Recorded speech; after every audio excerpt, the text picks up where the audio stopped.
Na roƙe ka. Malamar asibiti.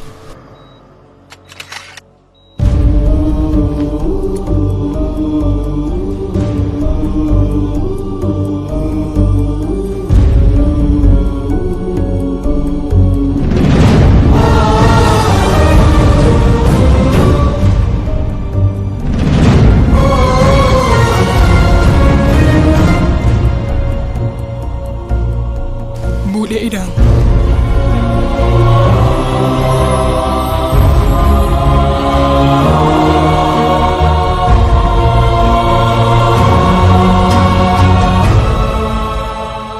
A rayuwarka ba abin da zai baka mamaki kamar wannan. Saboda haka ka shirya.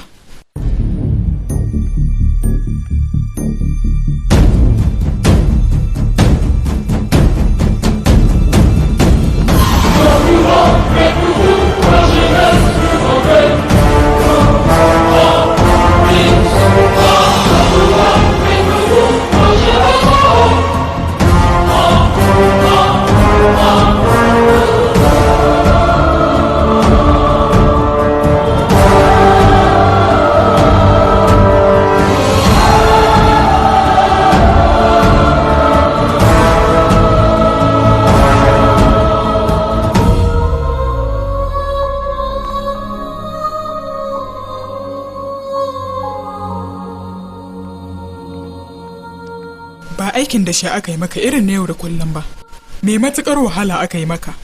Ka yi haƙuri na 'yan wasu kwanaki, a hankali za ka fahimci komi.